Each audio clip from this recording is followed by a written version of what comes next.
Shalom, selamat pagi Oma dan Opa yang Tuhan kasihi. Syukur kita panjatkan kehadirat Allah karena hari ini kita memasuki hari ketiga di bulan Desember. Renungan firman Tuhan yang akan mengajak kita menghayati perjumpaan dengan Kristus hari ini, kita akan dengar dan kita renungkan bersama dari Yesaya pasal 38 ayat 18 dan ayat 19. Sebelumnya, mari Oma dan Opa kita berdoa. Bapa di sorga, terima kasih untuk segala pimpinan dan penyertaan-Mu kepada kami. Pagi ini kami bersyukur karena kami masih diberikan kesempatan untuk dapat kembali mendengar dan merenungkan firman-Mu.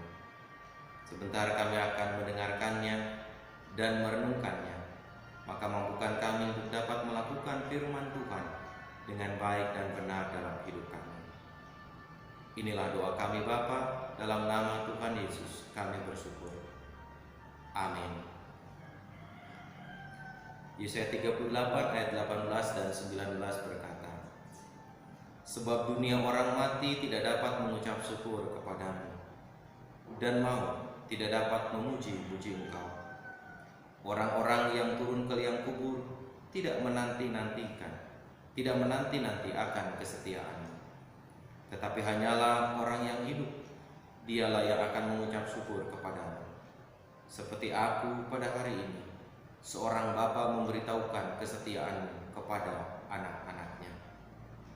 Demikian Oma dan Opa, Bapak Ibu yang Tuhan kasihi, firman Tuhan yang berkenan menjumpai kita. Terpujilah nama Tuhan. Bapak Ibu, Oma dan Opa yang Tuhan kasihi, seringkali kita mendengar orang tua menyampaikan pesan atau wasiat kepada anaknya. Pesan atau wasiat itu kadang ada yang disampaikan secara langsung lisan kepada anak-anaknya sebelum orang tua itu menghembuskan nafas yang terakhir. Ada juga pesan yang dituliskan dalam sebuah surat. Semua itu tentu saja mengandung makna bahwa apa yang diharapkan orang tua kira-kira dapat diwujudkan oleh anak-anaknya. Tak terkecuali termasuk harapan untuk hidup dalam iman dan percaya kepada Kristus, kepada Tuhan Sang Juru Selamat. Biasanya menjadi bagian yang dituangkan dan dituliskan oleh orang tua kepada anaknya atau disampaikan oleh orang tua kepada anaknya sebelum orang tua itu menghembuskan nafas terakhir. Nah, Bapak Ibu dan saudara-saudara yang Tuhan kasihi, Oma dan Opa, tidak jarang dalam hidup ini kita juga mendengar ada banyak orang menyampaikan sebuah kesaksian. Sebuah kesaksian yang membuat kita terharu, bahkan terhanyut dalam cerita yang disampaikan dan dituturkan oleh seseorang yang menuturkan kembali kesaksiannya.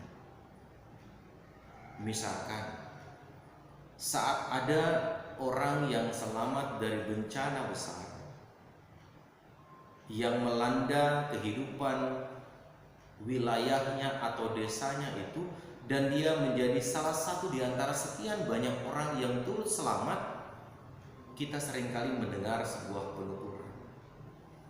Saya betul-betul seperti orang yang sudah kehilangan pengharapan saat gempa bumi itu terjadi.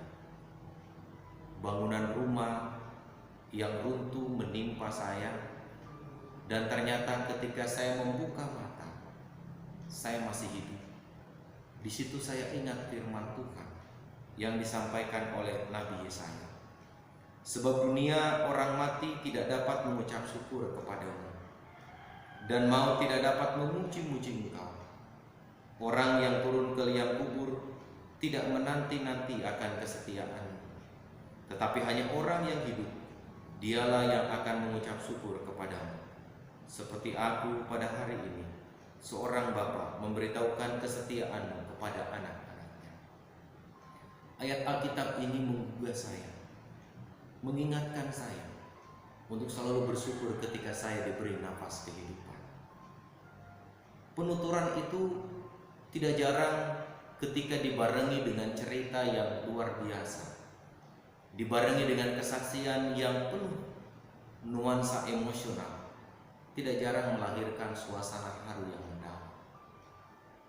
Betul Oma dan Opa, saya kira di dunia orang mati tidak ada lagi orang memuji Tuhan. Di dunia orang mati tidak ada lagi orang yang bisa mengucap syukur. Tidak ada lagi orang yang dapat memuji-muji nama Allah. Hanya orang yang hidup yang dapat memuji Allah. Hanya orang yang diberi kesempatan menarik nafas yang dapat memuliakan Allah. Sehingga jika ada orang berkata, saya mah nanti saja memuji Tuhannya, saya mah nanti saja memuliakan Tuhannya kalau sudah menjelang ajal. Oma dan Opa yang Tuhan kasihi, ungkapan itu kurang tepat. Jika memang kesempatannya ada untuk memuji Tuhan, kenapa harus menunggu nanti? Sebab kita tidak akan pernah tahu hari esok akan terjadi apa, hari nanti akan terjadi apa, kita tidak akan pernah tahu. Penuturan orang yang tertimpa bencana alam gempa bumi, yang kemudian dia ingat ayat Alkitab seperti yang dituliskan Nabi Yesaya, dan dia hanya berdoa dan memuji Tuhan di tengah reruntuhan itu. Sampai kemudian gema pujiannya itu terdengar oleh regu penolong atau tim SAR, sehingga tim SAR bersegera kemudian mengangkat puing dan reruntuhan itu, menolong orang yang tengah tertimpa bencana itu dan diselamatkan. Tentu sebuah kesaksian yang seharusnya mengingatkan kita. Kesempatan memuji Tuhan itu selama kita hidup. Kesempatan memuji Tuhan itu selama kita sehat. Ketika kita tidak sehat, belum tentu kita dapat memuji Tuhan. Bisa jadi kita akan berkeluh kesah banyak kepada Tuhan.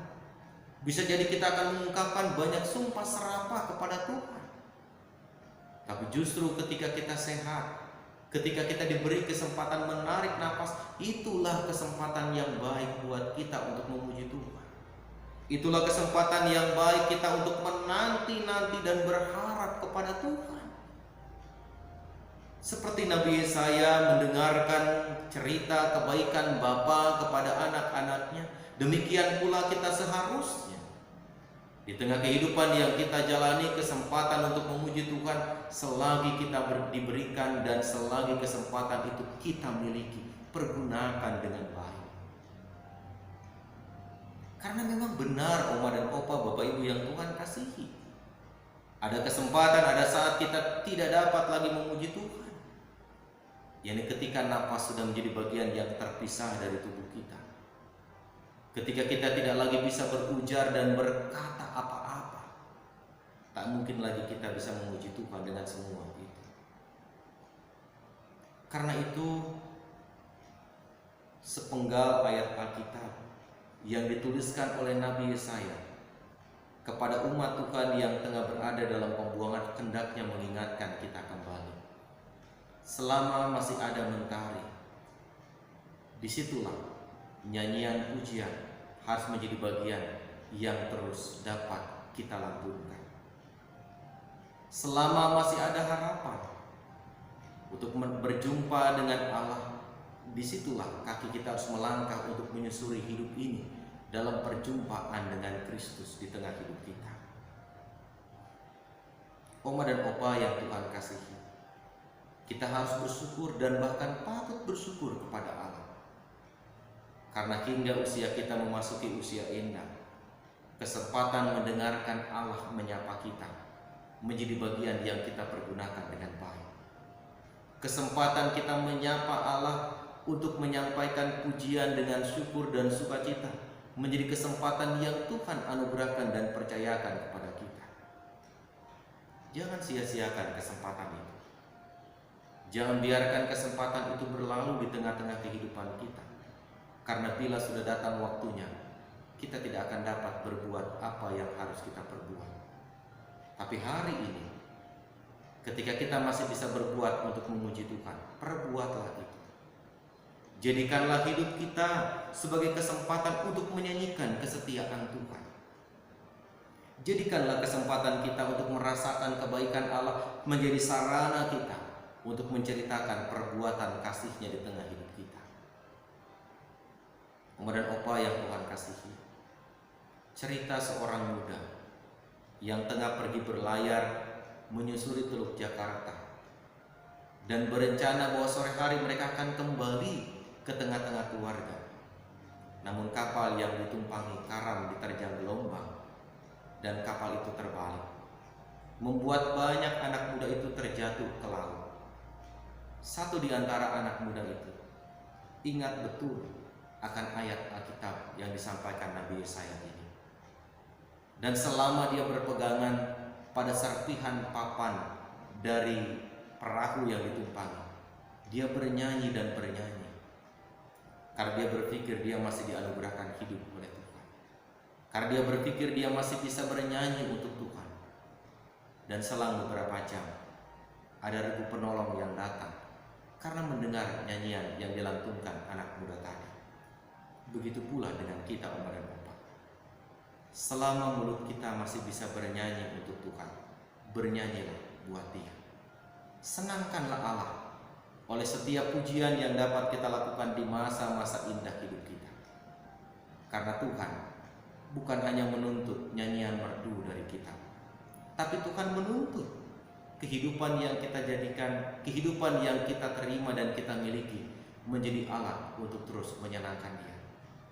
Menyenangkan Allah tak hanya di usia muda, tapi sampai usia senja harusnya menjadi bagian dari praktek hidup kita untuk terus menyenangkan Tuhan, Oma dan Opa. Sehingga jangan pernah berhenti menyenangkan Tuhan. Kalau Tuhan menganugerahkan waktu dan kesempatan itu buat kita, pakailah untuk terus menyenangkan Dia kapanpun dan dimanapun, bahkan dalam segala situasi serta keadaan apapun. Karena menyenangkan Tuhan itu tidak akan pernah membuat rugi. Ketika kita menyenangkan Tuhan, saya yakin dan saya percaya hati kita pasti gembira. Ketika hati kita gembira karena senandung pujian yang kita naikkan buat Allah, saya percaya dan saya yakin berarti juga ada sukacita dalam hidup kita. Karena itu, senangkanlah Tuhan supaya sukacita mengiringi dan menyertai kita. Amin. Mari Oma dan Opa kita berdoa. Ya Allah, ajar kami menyenangkan-Mu di tengah kehidupan yang Engkau beri dan masih Engkau anugerahkan. Biarlah kami dapat terus menyenangkan Engkau di setiap perjalanan hidup kami. Karena kami percaya dan kami yakin ketika kami dapat terus menyenangkan Tuhan, maka Engkau pun akan tersenyum melihat nyanyian kami. Sekalipun usia kami semakin senja, ajar kami untuk tidak berhenti menyenangkan-Mu Tuhan. Karena menyenangkan-Mu akan membuat kami gembira dan kami berada dalam kesukacitaan. Ini doa kami dan ini harapan kami. Dalam Kristus Tuhan kami berdoa. Amin.